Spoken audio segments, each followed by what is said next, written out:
Morning all. We're going to look now at Vassily Ivanchuk's fifth round game, where staggeringly he's won again. So he's on 5 out of 5 with a FIDE rating performance of around 3,500. So this is quite unprecedented. You know, a category 20 tournament to win 5 out of 5 is, it's just unbelievable.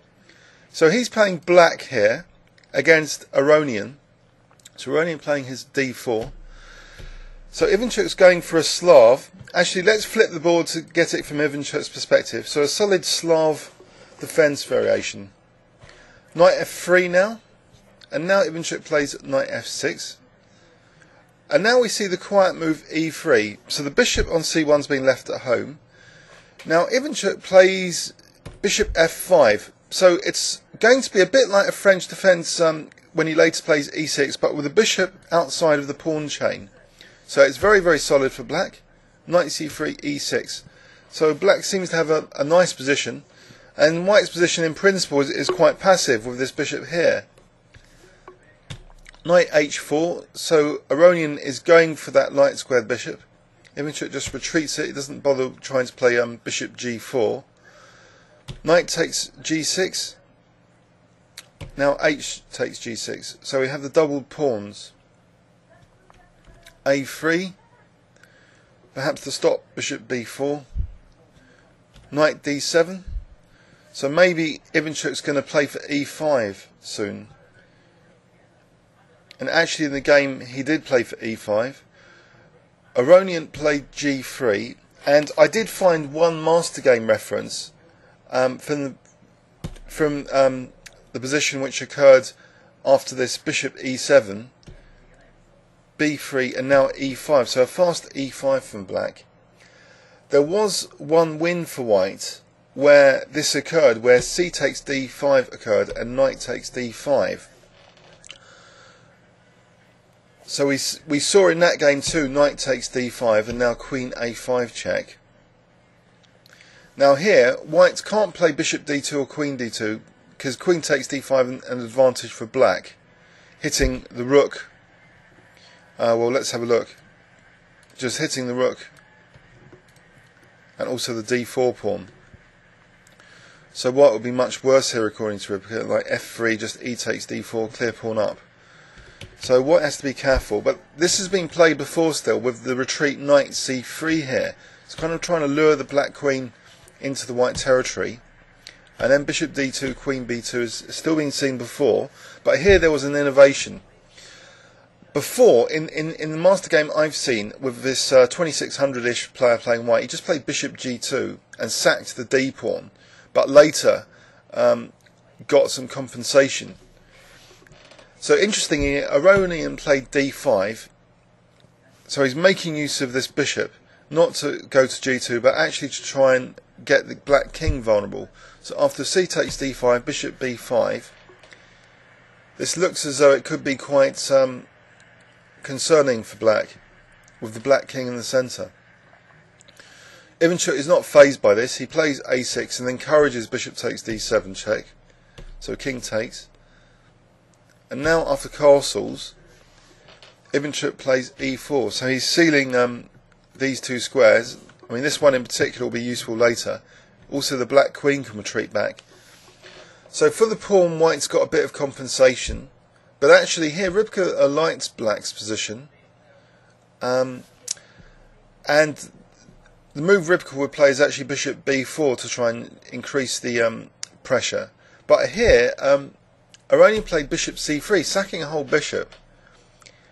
It seems a little bit unsound, especially with how the game turned out. But maybe it did require precise play on black's part. This bishop sacrifice was just snapped up. So queen takes c3, queen takes d5 check, king e8. And now queen takes b7 could have been considered, perhaps. But first, Aronian, he plays rook ac1. So the queen goes to d3 now. And that's important because after queen takes b7, rook d8, black is contesting control of this d1 square.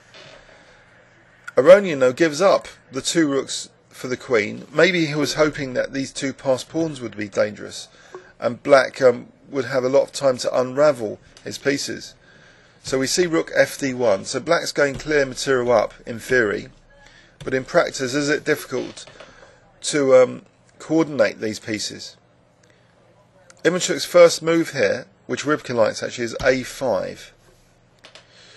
So in this position, a5, this pawn is offered instead of the a pawn. So if the a pawn had been snapped up, these two passed pawns would be getting quite dangerous. In this position, Aronian though plays g4, so he doesn't snap the e4 pawn. Let's have a quick look at taking on e4. Rook h5, and apparently, black's fine. It's going to play moves like, let's say b4, rook hd5, and black's fine. So Aronian didn't play that. He played g4. And now we saw king f8, and Ivanchuk was starting to wriggle his pieces out now quite well. So once he gets his pieces out, and his bishop was rerouting to the b6 square, so that's a good blockade square for this potential passed pawn. So we see now some fine technique from Ivanchuk. So the king coming to h7, so the rooks can start to be in contact with each other. And this b6 was a bit desperate. But otherwise, black was going to set up a blockade on b6 anyway. So rook b6, and it's starting to be all over now because the white king safety has been lessened now with f4. And once the black rooks start working together, that's it for the white king. So we see now that pawn being munched. So that's the end of white's passed pawns on the queen side. And now we see a mating net being woven. So after queen f6, bishop f2, this is starting to weave a mating net, and this funny cheeky move is just having some fun. So white could have just resigned here. Instead, he just gave up his queen. He's not really going to get a stalemate, but it makes for a good laugh. If there would have been a stalemate, if king takes f6, g5, king takes g5, but that's unlikely to happen. So Ivanchuk just played king f8, and white resigned. Let's have a quick overview and summary of this game then. And so it was a solid Slav defence, where it became a bit wild in this continuation. Not many game continuations occurred in this line with knight takes d5. And maybe, it's not so bad for black. There was only one stem game before with this strange knight retreat where white had sacrificed on d4. But here, it's white doing more aggressive sacrificing now with, first of all, a pawn and then a whole bishop with bishop c3. So Ivanchuk just held in, basically, and made sure he contested the d file and that d1 square, and managed to coordinate his two rooks and at the same time make sure that these two pawns never got dangerous.